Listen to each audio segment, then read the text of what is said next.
Welcome students to YouTube channel AMU entrance Darshan sir. आज की video में आप डिस्कस कर रहे हैं क्लास 6 के लिए parts of speech English portion से।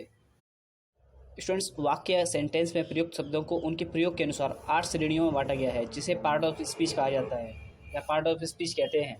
First is noun. पहला होता है स्टूडेंट्स नाउन। किसी व्यक्ति, वस्तु, स्थान, गुणा, कार्य या अवस्था को करने वाले शब्दों को संज्ञा कहते हैं। स्टूडेंट्स, आपने इंग्लिश में भी इसकी डेफिनेशन तो पढ़ी होगी। Noun is the name of a person, place और थिंग। नाउन के स्टूडेंट्स कुछ टाइप दिए गए हैं। फर्स्ट होता है कॉमन नाउन।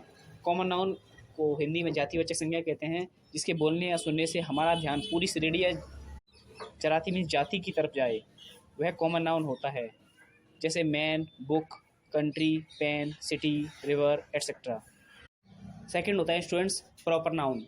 इसको हिंदी में कहते हैं व्यक्तिवाचक संज्ञा।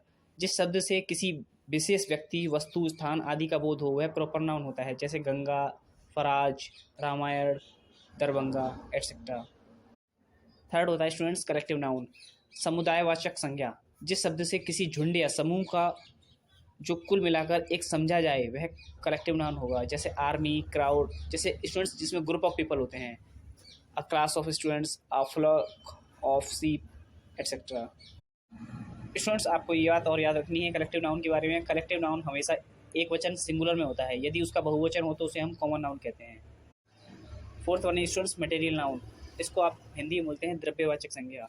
जिस पदार्थ से वस्तुएं बन सकती हैं, उन्हें मटेरियल नाउन कहा जाता है। जैसे आयरन, वुड, कॉटन, मिल्क इत्यादि। जिस किसी भी चीज़ से हम कोई सामान बनाते हैं, उसको हमेशा मटेरियल मीन्स मटेरियल नाउन ही बोलेंगे। इसके बारे में आपको याद रखना है, मटेरियल नाउन के पहले कोई आर्टिकल ए एन दा नहीं रखता है।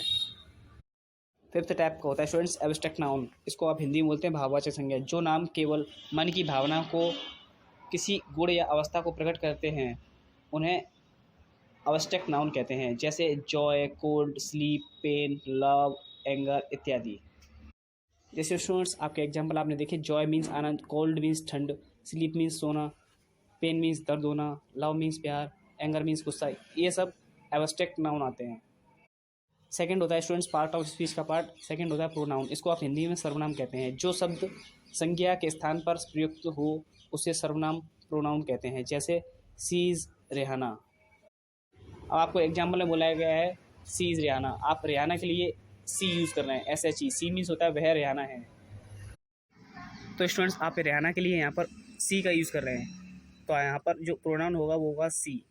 सेकेंड एग्जाम्पल स्टूडेंट्स आपको दिया गया है ही इज़ मिस्टर सादाब। यहाँ पर आप मिस्टर सादाब के लिए वह ही यूज़ कर रहे हैं, तो यहाँ पर ही जो होगा वो प्रोनाउन होगा। थर्ड इज स्टूडेंट्स एडजेक्टिव, जिसको हिंदी में आप विशेषण कहते हैं। नाउन संज्ञा की विशेषता प्रकट करने वाले शब्दों को विशेषण या एडजेक्टिव कहते हैं। जैसे big boy, a fast friend. Big boy means बड़ा लड़का। अब आपको बात कर रहे हैं लड़के के बारे में, तो लड़का कैसा है, बड़ा है। तो बड़ा है जो बिग अपने यूज़ करा शब्द, वो होता है एडजेक्टिव स्टूडेंट्स। आपने बोला फास्ट फ्रेंड, आपका दोस्त तेज है, तो फास्ट जो है आप यूज़ कर रहे हैं वो एडजेक्टिव कर लेंगे इसको। एन ऑनेस्ट मैन मीन्स एक ईमानदार आदमी। यहाँ पर जो ऑनेस्ट होगा वो एडजेक्टिव होगा, क्योंकि वो आदमी की विशेषता को बता रहा है। Next is rich country. Rich country means धनी कंट्री, धनवान कंट्री। रिच जो है यहाँ पर एडजेक्टिव है स्टूडेंट्स। नेक्स्ट फोर्थ पार्ट है स्टूडेंट्स वर्ब। वर्ब को हिंदी में बोलते हैं क्रिया। जिस शब्द से कर्ता के काम का करना या होना पाया जाता है, उसे क्रिया वर्ब कहते हैं। जैसा स्टूडेंट्स आपको दे रखा है सी sang a सॉन्ग। उसने गाना गाया। उसने क्या किया, गाना गाया। तो यहाँ पर तो स्टूडेंट्स जो उसने गाना गाया उसको वर्ब बोलेंगे यहाँ पर। सेकंड एग्जांपल है Alisa reads a book. Alisa book पढ़ती है, तो यहाँ पर वो पढ़ रही है बुक को, तो यहाँ पर वर्ब रीड्स हो गया। Fifth one is adverb. Adverb means होता है हिंदी में क्रिया विशेषण। जो शब्द क्रिया विशेषण अथवा अन्य क्रिया विशेषण की विशेषता बताए, या आप कह सकते हैं जो शब्द किसी वर्ब की विशेषता बताए, उसे कहते हैं एडवर्ब। जैसे एग्जांपल दे रखा है अनवर राइट्स बैडली। अनवर लिखता है, लेकिन कैसा लिखता है, बैडली। यहाँ पर राइट्स तो हो गया वर्ब, और कैसा लिख रहा है वो, बैडली मीन्स बुरी तरह से लिख रहा है अनवर। तो यहाँ पर जो बैडली है वो एडवर्ब हो गया, जो कि बता रहा है कि वो किस तरीके से वर्ब परफॉर्म कर रहा है। इस तरीके से मोहम्मद अरहम वॉक्स क्विकली। मोहम्मद अरहम तेज़ी से टहल रहे हैं। तो यहाँ पर मोहम्मद अरहम वॉक कर रहे हैं, लेकिन कैसे कर रहे हैं, तेज़ी से। तो यहाँ पर तेज़ी से कर रहे हैं, तो जो क्विकली है वो यहाँ पर एडवर्ब हो जाएगा। Sixth one is preposition. Preposition means होता है संबोधक। प्रीपोजिशन वह शब्द है जो किसी संज्ञा या सर्वनाम से पूर्व प्रयुक्त होकर उसका संबंध वाक्य के किसी और सवा या सर्वनाम से प्रकट करे। जैसे the book is on the desk. यहाँ पर बुक जो है डेस्क पर रखी हुई है, तो यहाँ पर ऑन वर्ड प्रीपोजिशन वर्ड है। इसका सेकंड एग्जाम्पल है आई राइट विद ए पेन। मैं कैसे लिख रहा हूँ? पेन से लिख रहा हूँ, तो यहाँ पर WITH विद जो है प्रीपोजिशन है।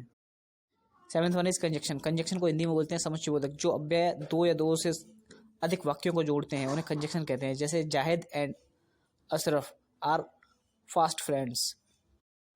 Second, Tabassum wept as she spoke. Third example दे रखा, Aamir is as tall as Jameel. Fourth one is I do not like such students as are dull. Fifth one is if you work hard you will pass. तो यहाँ पर इन सभी sentences में दो वाक्यों को जोड़ा जा रहा है, उनको हम कंजक्शन बोलते हैं। Eighth one is interjection. Interjection को हिंदी में बोलते हैं विस्मय बोधक।